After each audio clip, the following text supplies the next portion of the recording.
natin ngayon, guanciale. Para po siyang bacon. Ang pinagkaiba po nila, ang bacon gawa sa pigi at ang guanciale, pork jowl o pisngi ng baboy.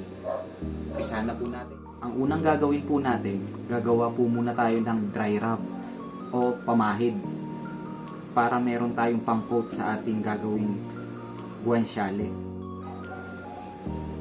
Asin,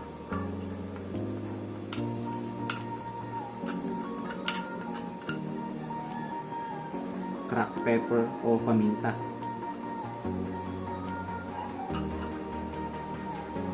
sugar o asukal,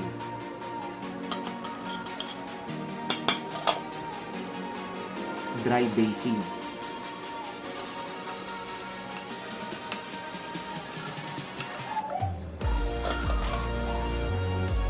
dahon ng laurel o bay leaf.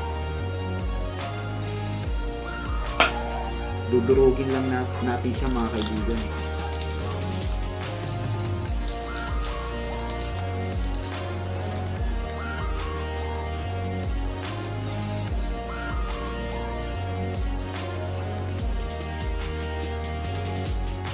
At papahiran na natin siya sa lahat ng parte. Yung iba guys, ang ginagawa na pag-cured,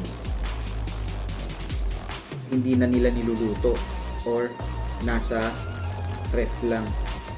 Yung iba naman, sinasabit nila para mawala yung 30%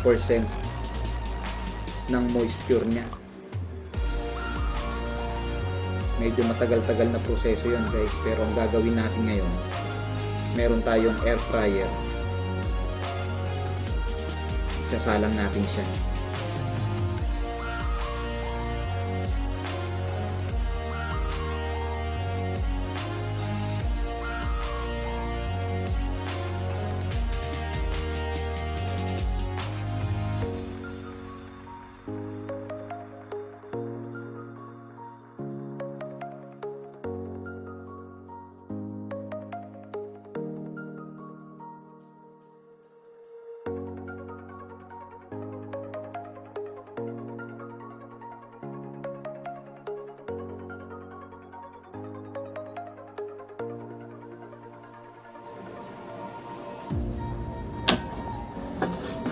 Ayan, at isasalang na natin sa air fryer.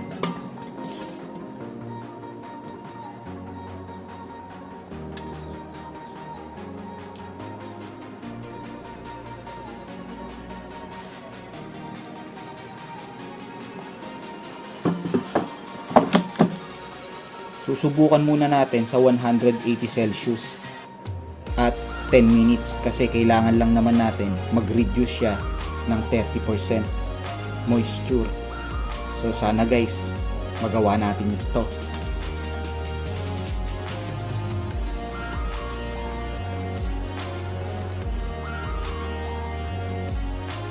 At ito na guys, tapos ng 10 minutes natin.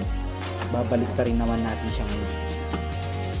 At palagay ko maganda ang luto sa kanya.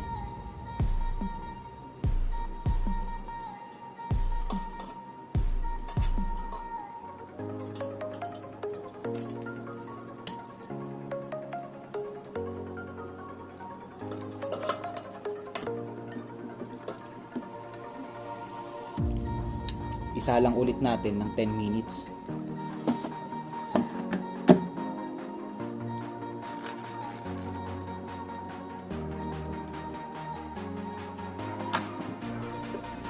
Ito na po ang ating guanciale guys.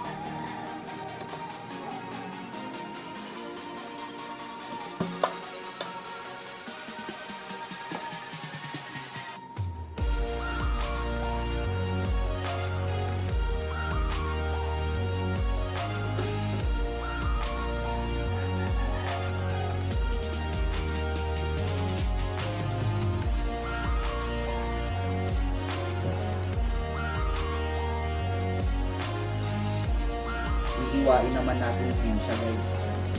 Ito nga pala ang ating bacon at ito ang ating guanciale.